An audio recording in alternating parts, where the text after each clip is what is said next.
সালাম আলাইকুম। Congratulation Iran অসম্ভবকে সম্ভব করে দিয়েছে। সাম্রাজ্যবাদী আধিপত্য বিস্তারকে কেন্দ্র করে সারা পৃথিবীতে যখন নিজেদের প্রযুক্তির সর্বোচ্চ ব্যবহার করছিল আমেরিকা, আপনি একটা আরব দেশ দেখান যেই কাজটা আজকে ইরান করছে।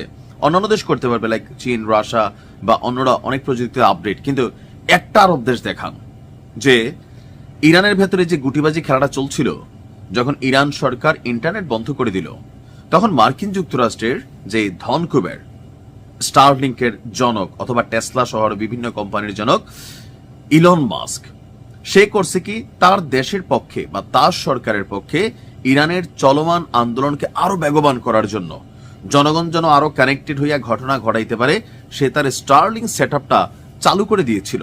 আর এতে বিক্ষোভের পরিস্থিতি কিন্তু খারাপই হচ্ছিল, কিন্তু ইরান একমাত্র দেশ যারা স্টারলিংকেও গিলা ফেলছে। অর্থাৎ এই মুহূর্তে স্টারলিংকের নেটওয়ার্ক পুরো ইরান জুড়ে অচল। কিভাবে এই অসম্ভবকে সম্ভব করলো? তবে এক্ষেত্রে আমি কি বলা হয় যে ধরেন একটু ধন্যবাদ দিতে চাই চীন এবং রাশিয়াকে, কারণ বলা হচ্ছে যে তারা এক্ষেত্রে ইরানকে কিছুটা গাইডলাইন দিয়েছে। আর ইরানের যে জ্ঞান বিজ্ঞান প্রযুক্তি কোন লেভেলে আছে আপনি চিন্তা করেন, দ্যাটস ইরান। আর এই কারণে ইরানকে চায় না ভাই, শিয়া সুন্নি ভেদাভেদে যাইয়েন না। ইরান একমাত্র দেশ সিংহ, এই সিংহ যদি ঘুমায় যায় আগামী 100 বছর আর এরকম কোন সিংহের জন্ম হবে না। বাট এটা জন্ম যদি টিকা থাকে, তাহলে এরকম আর 2-4টা সিংহের বাচ্চা বিভিন্ন দেশে জন্মাবে। কথা বলছি, প্রথম দেশ হিসাবে স্টারলিংকে অচল করে দিয়েছে ইরান।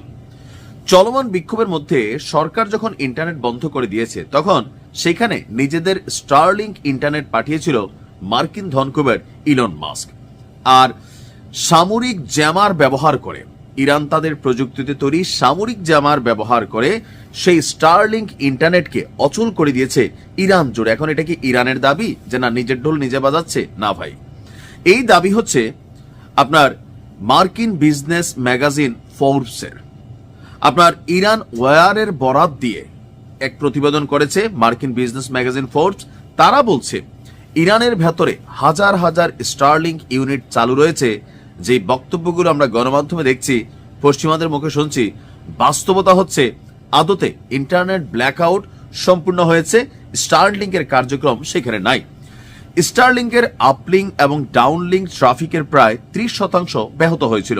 কয়েক ঘন্টা পরে দেখা যায় স্টারলিংকের ইন্টারনেট যেটা আছে সেটার 80%-এর বেশি ট্রাফিক কার্যক্রম বন্ধ। অর্থাৎ আমি যখন নিউজটি করছি এই ঘটনা থেকে কয়েক ঘন্টা পরে, তো যেভাবে 3-4 ঘন্টায় 30 থেকে 80 গেছে, আমি যখন নিউজ করতেছি 100% এটা বন্ধ হয়ে গেছে। স্টারলিংক রিসিভার স্যাটেলাইটের সঙ্গে সংযোগ স্থাপনের জন্য জিপিএস ব্যবহার করে। আপনার ইসরায়েলি সংবাদ মাধ্যম টাইমস অফ ইসরায়েল বলছে যে গত জুনে ইসরায়েলের সঙ্গে 12 দিনের যুদ্ধের পর থেকেই জিপিএস সিগন্যাল ব্যাহত করে আসছে ইরান। এর ফলে শাটডাউনগুলো স্থানভেদে কার্যকর হচ্ছে এবং স্টারলিংক সংযোগে এক ধরনের প্যাচ ওয়ার্ক কুইল্ড পরিস্থিতি তৈরি হয়েছে, যার মধ্যে আপনার এই ইন্টারনেটটা ব্যবহার এক ধরনের অসম্ভব হয়ে পড়েছে। মোট কথা যদি বলতে চাই, স্টারলিংকের ডেটা প্যাকেটের পরিস্থিতি পর্যবেক্ষণ করা প্রযুক্তিবিদরা বলছেন স্যাটেলাইট সংযোগ মারাত্মকভাবে ক্ষতিগ্রস্ত হওয়ার ফলে ইরান স্টারলিংকের ইন্টারনেট পরিষেবাটা ব্যাহত করেছে। তো আমার কাছে মনে হয় যে এটা খুবই দরকার ছিল যে আমেরিকা যা খুশি তা করতে পারে। আপনি একটা সিস্টেম বন্ধ করে দেবেন আপনার রাষ্ট্রের জন্য, সেখানে আরেকটা সিস্টেম ঢুকাইয়া আপনার রাষ্ট্রকে কন্ট্রোল করার এই যে খেলা, এরকম ধাক্কা কিন্তু আর খায়নি। এমনকি এই বিষয়টা এরকম না একটা সুইচ অফ করে দিলাম আর এটা হয়ে গেল। এইটাকে বন্ধ করতে গিয়ে ইরান সরকারের হিউজ পরিমাণ অর্থনৈতিক আপনার একটা ধাক্কা কিন্তু তৈরি হচ্ছে। বলা হচ্ছে এই কিল সুইচ পদ্ধতির খরচ অত্যন্ত ভয়াবহ। ইন্টারনেট বন্ধ থাকলে প্রতি ঘন্টায় ইরানের অর্থনীতি থেকে 15 লক্ষ থেকে $60,000 ক্ষতিগ্রস্ত হচ্ছে। তবে যেটা সান্ত্বনার বিষয় সেটা হচ্ছে ইরান প্রযুক্তিতে ওই লেভেলে গেছে। আমাদের মুসলিম দেশগুলোর মধ্যে কে আছে এই লেভেলে খেলার? আল্লাহ ইরানকে হেফাজত করুক। আসসালামু আলাইকুম।